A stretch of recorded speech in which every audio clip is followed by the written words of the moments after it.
Welcome to Chapter 16, Practice Variability and Specificity. Let me open with a question you already know the answer to in your gut. Why does anyone practice a skill? Not to be good at practicing, to be good later, when it counts. The free throw in the actual game, the skills test for a grade, the recital, taping an ankle for a real athlete, walking safely at home after knee surgery. Every one of those is a future situation that will look at least a little different from practice. So here's the concept that drives the whole chapter. Variability of practice experiences is important for learning motor skills. That word variability is going to feel almost paradoxical, because our instinct is that the way to get good at something is to do the exact same thing over and over until it's grooved. This chapter is going to challenge that instinct hard. We'll see that practicing several variations in a messier order with more mistakes along the way usually builds a better, more adaptable skill than clean repetition does. And then near the end, we'll meet the apparent opposite idea, specificity, the principle that practice should match the test, and discover that both are true at the same time because they're talking about different parts of practice. Keep one practical question running the whole hour. I'm designing practice today, but the performance that matters is somewhere in the future, under conditions I can't fully predict. What practice gives this learner the best shot at that? Here's our roadmap in 3 parts.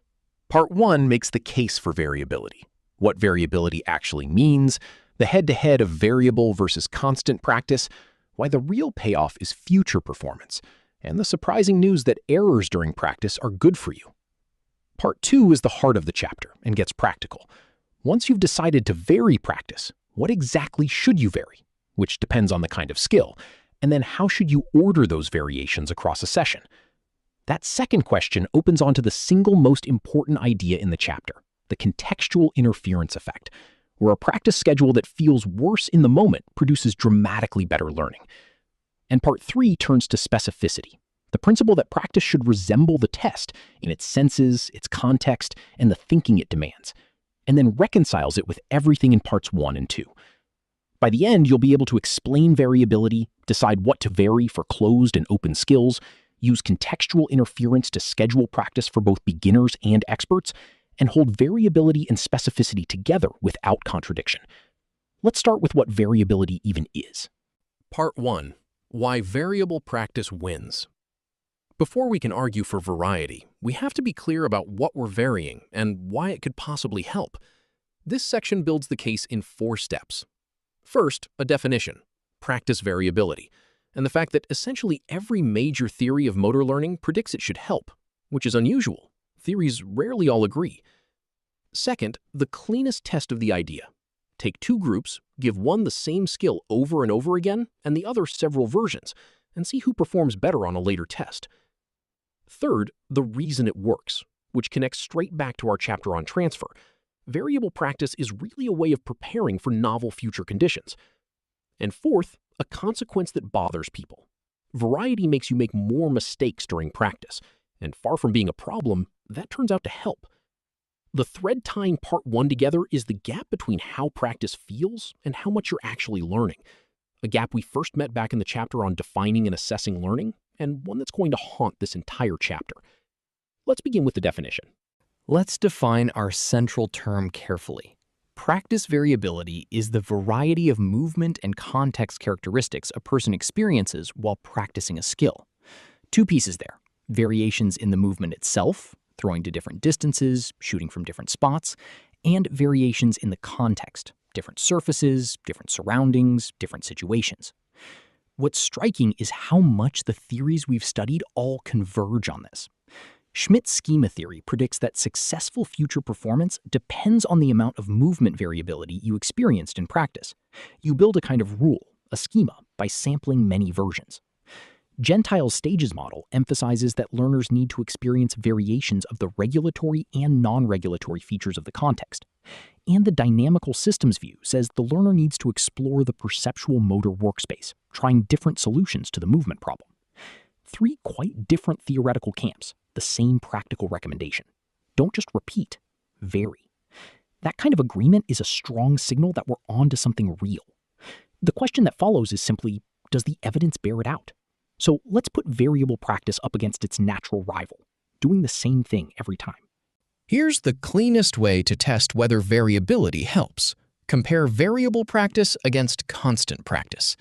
Constant practice means rehearsing one single version of the skill. Variable practice means rehearsing several versions. Take a beautiful, almost counterintuitive lab study by Shea and Cole. People learn to produce a specific amount of force, 175 newtons, by pressing a handle. The constant group practiced only that 175 goal, hundreds of trials of exactly the target. The variable group never practiced the 175 goal at all. They practiced 4 other amounts, 125, 150, 200, 225. Then everyone was tested on the 175 goal. You'd think the group that drilled 175 hundreds of times would win. They didn't. The variable group, who had never once practiced the actual target, was more accurate. And it holds for sports skills.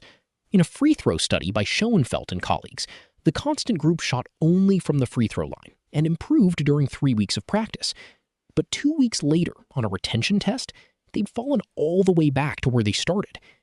The variable groups, who practiced from varied spots, kept their gains. Read that contrast carefully. The constant group's improvement evaporated, while the variable groups stuck. Practicing only the exact thing you'll be tested on can actually be the weaker strategy. Why on earth would that be? That's the next slide. Why would practicing several versions, even versions you'll never be tested on, beat drilling the target? Because the real goal of practice was never to repeat the practiced version. It was future performance, doing the skill later in conditions you have not seen. The basketball player needs the free throw in a noisy playoff game, not in the empty gym. The rehab patient needs to climb the actual stairs at home. And the future almost always differs from practice in some way. So the smartest way to think about this is as transfer of learning, the very topic of an earlier chapter. The transfer that matters here is from practice to the test, and variable practice is essentially a tool for maximizing positive transfer to novel conditions. When you sample many versions of a skill, you're not memorizing one fixed solution. You're building a flexible capability that can be tuned on the spot to whatever the moment demands. Constant practice gives you one well-worn groove. The moment reality deviates from that groove, you're stuck. Variable practice gives you a movement you can adapt. So when variety seems to slow you down in practice, remember what you're actually building. Not a perfect repetition, but adaptability. And one of the clearest signs that adaptability is being built is something that looks at first like failure, errors. Here's a consequence of variable practice that feels like a flaw, but is actually a feature. More variability usually means more errors during practice. And early in learning, more error can be better than less. The classic demonstration is by Edwards and Lee. People learn to move their arm through a pattern in a specific time, 1200 milliseconds. One group, the prompted group, practiced in a way engineered to minimize mistakes. They followed a counting cue that walked them right to the correct timing, so they made very little error. The other group, trial and error, just got the goal and feedback, and they made a lot of mistakes, especially at first. On a street retention test, the two groups were similar. But on a transfer test, moving in a new time, the trial and error group, the one that had struggled and erred, performed better. The struggle built something the smooth practice didn't, the ability to adapt. The same pattern shows up in rehab. Stroke patients learning to put on a sock did better on a transfer task after trial and error practice than after errorless practice. Now, one honest caveat. Errorless learning does help certain people with specific cognitive disorders, so it has its place clinically.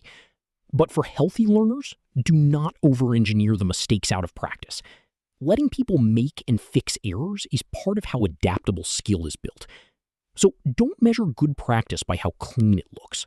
Let me pull part 1 together, because it reframes what good practice even is. Practice variability, the variety of movement and context characteristics a learner experiences, is endorsed by every major theory we've studied, which is a strong sign it's real. When you test it directly, variable practice beats constant practice on retention and transfer, even when the practiced versions never include the exact version you'll be tested on. The reason is future performance. Practice is preparation for novel real-world conditions, and variability is how you build a skill that transfers. And a hallmark of variable practice, more errors during learning, is, for healthy learners, a feature rather than a bug, because struggling and self-correcting builds adaptability.